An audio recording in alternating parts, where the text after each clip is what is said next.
She's an award-winning writer, a hunting guide, archery and rifle instructor, keynote speaker, and all-around outdoors woman who encourages you to get outside, hunt, fish, shoot, and savor all that life has to offer. And now, here's your host, Mia Anstein. Hey guys, I hope you are doing good and getting even better. Back in the day, I used to work in the building industry, and I used to have a really good customer that would come in, and whether he had been having a really crummy day or whatever kind of day he was having, you would ask him, "How you doing?" And he'd always say, "Outstanding and getting better." And this is something that really, it kind of struck me because it's something that I know innately, and I guess sometimes I don't think about, I kind of discount it, but we get to choose how we're doing, and we get to choose our day. And yes, bad stuff happens. It happens to all of us. But what we can do is choose whether or not it's going to get us down.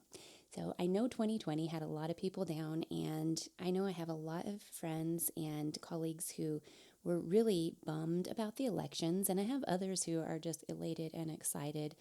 And really, honestly, don't let it get you down. The sun is still rising, things are still happening, and there's a lot that we can do in the world. One thing that I learned with 2020 is that I have a lot of friends who want to learn to become more self-sufficient, more independent, and more confident in everything they do. And so today I am here to help with just a little piece of that because I have a lot of friends who want to learn how to get started hunting. So we'll be right back, and then we'll get into this and get you going on the hunt. This winter, stay warm from head to toe with WSI Sports' heater gear layers. Use Leah's affiliate code, LLCO10, at WSISports.com and get 10% off your order. All products are proudly made in the USA. WSI Sports is bringing back pride in American-made clothing. That code once again, LLCO10 for 10% off at WSISports.com.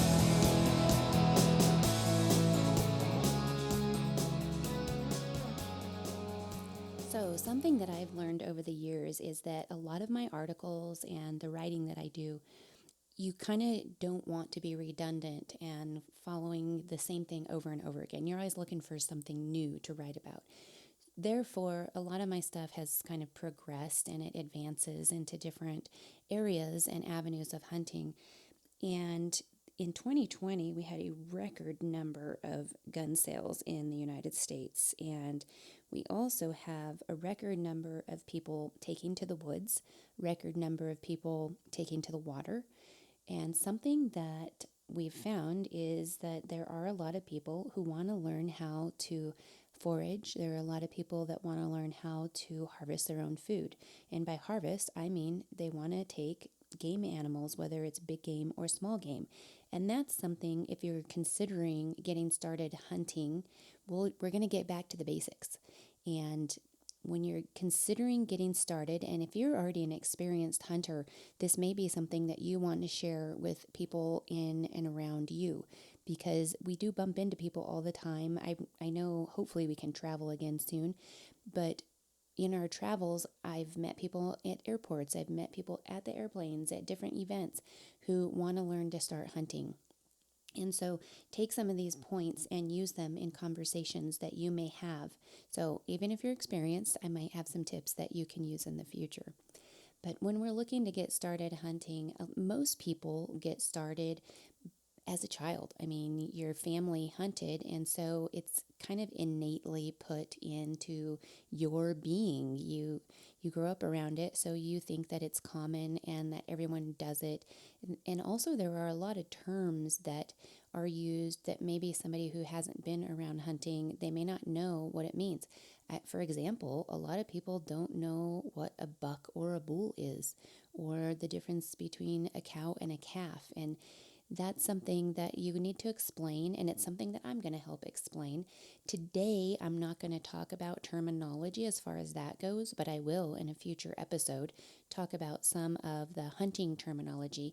But coming into springtime, we're almost into February when I'm recording this, and we're going to be starting up some hunter education classes. And you can take those online, by the way. You can take hunter education on the internet and then go do your range time in person later. But I will put a link in the show notes to online hunter education classes so that you can look into that. It's a great place also to get some updates. If you haven't taken a hunter education class since you were an adolescent or for many years, you might want a refresher. And that's something that I've always encouraged people. I actually got into being a hunter education instructor because I had attended multiple classes with friends' children, with my own daughter, and with other people. So each time you'd go to a hunter education class, you might remember something or you might take away a point that you hadn't thought of based on someone else's question in the class. And this is something that I always encourage, is always keep learning. Don't think that just because you took a class, you know everything, because quite honestly, in a 10-hour hunter education class, you are not going to learn everything. What you're going to learn is safety. You're going to learn about laws and where to find the laws and how to check those. You're going to learn about etiquette. You're going to get some brief overview on firearms, ballistics, and trajectory, how to sight in your gun. You're also going to learn a little bit about archery and different methods of take for how to take an animal. And you're going to learn a lot about hunting ethics, maybe a little about hunting scenarios, some about survival and gear that you should have in the woods. So it's a lot. That I'm just giving you right now, that's a brief synopsis, and it's a lot to cram into 10 hours. Quite honestly, there are books written about each little point that I just gave you, and you're going to learn even more. So there is so much to learn in a 10-hour class. So don't be afraid to go take more classes. It's great to take additional classes. And anyways, I digress. We're going to talk today about how to get started. And there you go. And point number 1 on how to get started is go take a hunter education class. So if you are lucky enough to have a family member or friends that hunt, that's a great way to get started. And you can even tag along before you finish your hunter education. That's a great way to learn the terminology. It's a great way to learn methods of stalking, methods of hunting.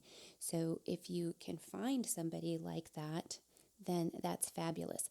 And as a hunting guide, I also want to say you can look to outfitters. I know a lot of people want to learn to hunt themselves so they can do what is called a DIY hunt, and that's do it yourself. And that's great. Doing it yourself and being independent is what we want. We want you to be independent and self-sufficient, but also you can learn a lot from other people. And what I do as a hunting guide with hunters that come along is I try to teach them everything that I can so that they are sufficient enough to go on their own. So we want you to go from A to Z so that, yes, you can hire a guide in the future if you want to, but you also can make it on your own. And it's important to be able to know how to make it on your own in case you're ever separated from the members in your hunting party. So you can also look to hunting guides and outfitters to help you along your hunt. When we're looking for other ways, you can look to other hunters, neighbors, and hunting clubs, group hunts, as well as hunter outreach and conservation organizations. And I will delve into those a little bit more, but first, a word from Mac Outdoors. I'll be right back. For the love of the outdoors, open spaces, and mountains, shop www.mia.limited/one. The Mac Outdoors Mountains Are Calling series of apparel is perfect for you or your loved ones. Support the channel and shop now. www.mia.limited/one.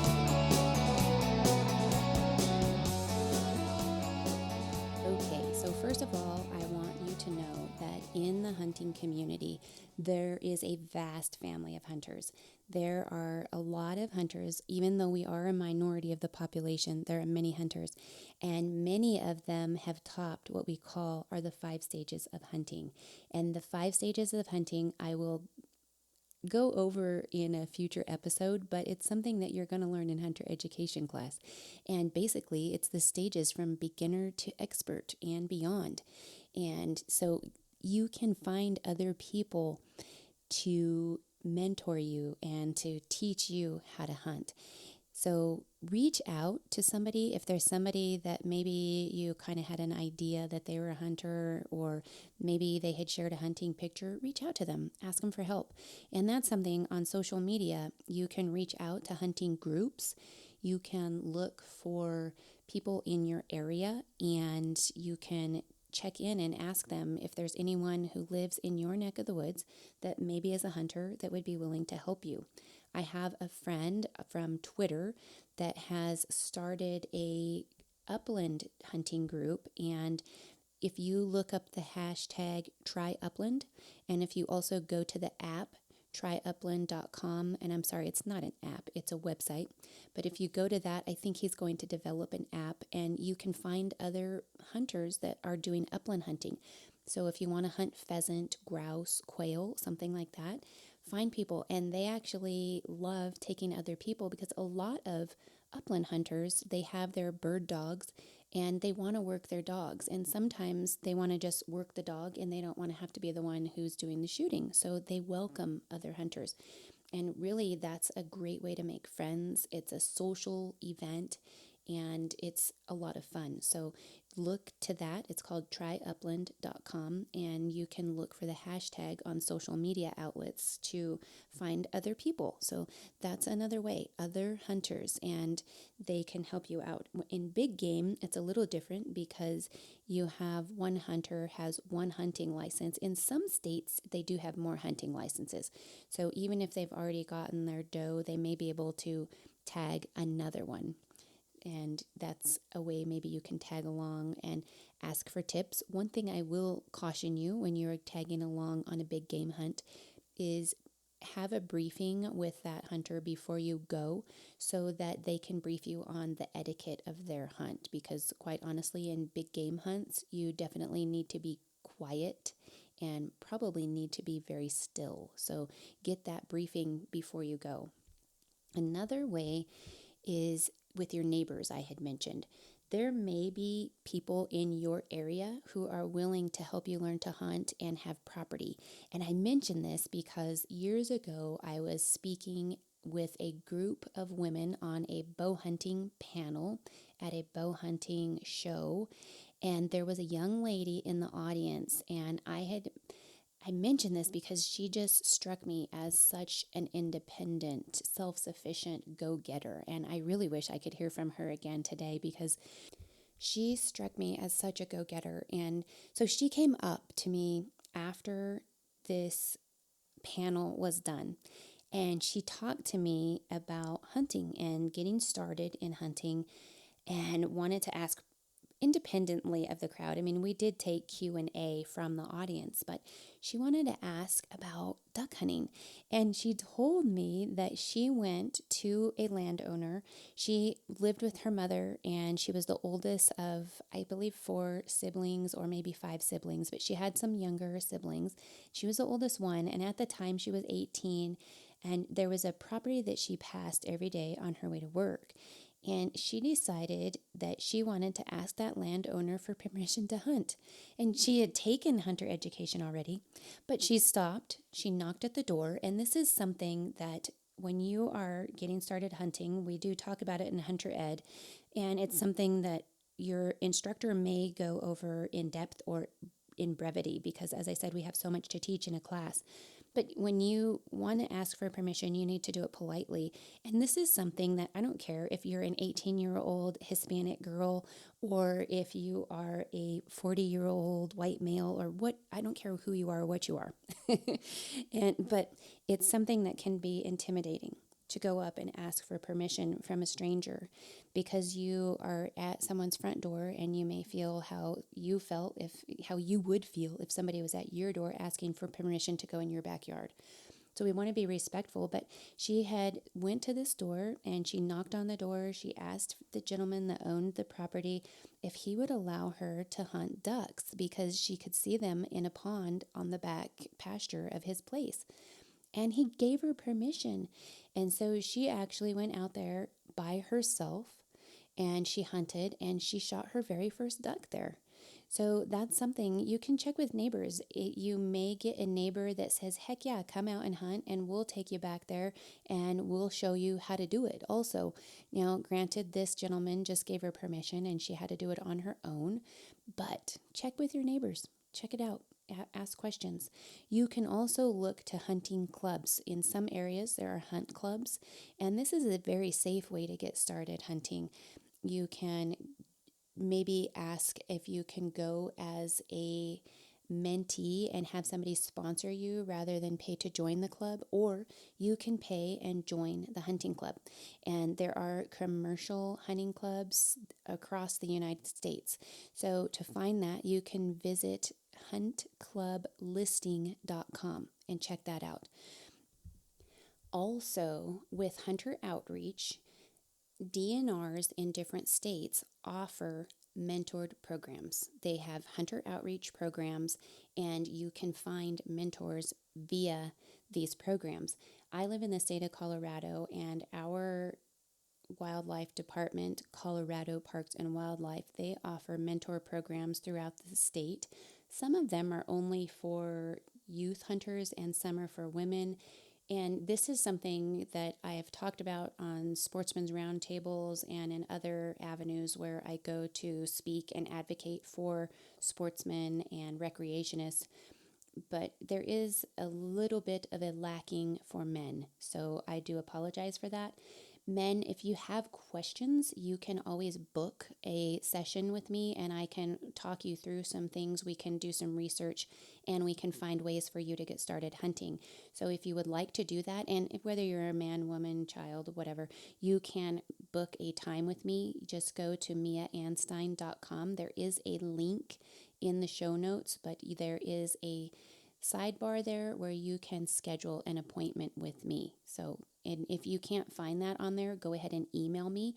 My email address is contact@miaanstein.com, and I'll be happy to help you with that. Before we finish up with that, as I said, check with your DNR, with your local state game and fish, or, I mean, it's called different things in every state, but check with them, ask them, and maybe they can help you out. But I also, in addition to being on Sportsman's Roundtables and such, I'm the regional representative for Safari Club International for the state of Colorado, and organizations like SCI, the National Wild Turkey Federation, Rocky Mountain Elk Foundation, Mule Deer Foundation, Ducks Unlimited. There's numerous conservation organizations. If you reach out to them, they also have mentored programs, and they may have one in your area. Something else you can do is reach out, if you're a woman, reach out to Diva Wow. It's Diva Wild Women of the Outdoors, and they do some hunts where you can learn. You can reach out. There are so many ways, guys. I could go on for days.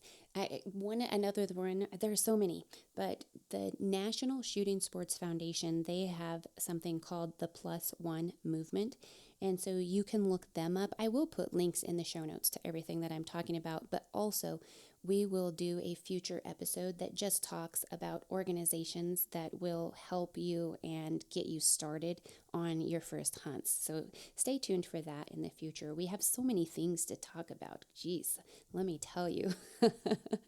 One thing that I do want to encourage you is that when you're exploring avenues to get your introduction into hunting, always make sure to have an open discussion about the hunt. Don't be afraid to ask questions. A lot of people are shy and they don't want to come off as ignorant, but it's worse to have mistakes. And I don't mean a mistake like if you blow a stock, that's not a mistake.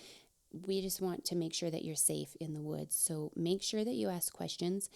As I said, if you're going with somebody on their hunt, tagging along, they may not know what you don't know, and they might assume that it's common sense to maybe tiptoe around. They may think that it's common sense to you to do certain things because they grew up around hunting.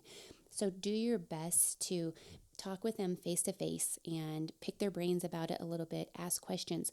When you're on the hunt, you're going to have to be a little more quiet, so you want to have a briefing before you go. When you're on maybe a pheasant or an upland hunt, things are a little different. You can talk a little more. So you need to get that briefing before you go. And during the conversation face to face, you can get a feel for what you're signing up for. You can kind of get a feel, if you don't already know the person, you're going to get a feel for who they are and that, and maybe you'll decide you don't want to go, or maybe you're going to get even more super duper excited. So make sure that you do that, and that's also something that we'll talk about in a future episode, is how to book a guided hunt, because there are a lot of ins and outs. And actually, I've written articles about this, and I don't know if I did 101 or 201 things to ask your outfitter before you book a guided hunt, because there are a lot of things that are assumed. Even if you watch outdoor television and you see guides on there, there's a lot of things that are assumed. And it's kind of like, just like maybe booking a wedding venue, you want to ask questions before you go. Before you buy a car, you want to make sure that what you're getting before you drive off the lot in this car. And so when you're booking a guided hunt, some of those can cost thousands of dollars, and you're going to want to ask the questions to make sure that you're signing up for what you asked for. We'll go into that in a future episode, but you want to be sure that your very first hunting experience is safe, and you want to be sure that it's a positive one. So I hope that helped you understand a little bit more about how to get started hunting. As I said, let me recap it just a little bit. You can look to conservation organizations. You can go on group hunts. You can go on outfitted or guided hunts. You can use the state DNR's mentor programs or their outreach programs. You can look to hunting clubs. You can look to your neighbors, and you can look to other hunters. And maybe you're going to be creative, such as that young lady I told you about, and maybe you're going to come up with another way. And if you have questions, please reach out to me. I'm on social media, on Facebook, Twitter, in any social media. My handle is Mia Anstein, or you can also message Mac Outdoors. I have Mac Outdoors on Facebook and Twitter and Instagram, but you can direct message me or comment there, and I'd be happy to answer questions. In the meantime, I hope you will have a great one, and we'll look forward to talking about some hunting stuff in future episodes. Have a great one. Bye, guys.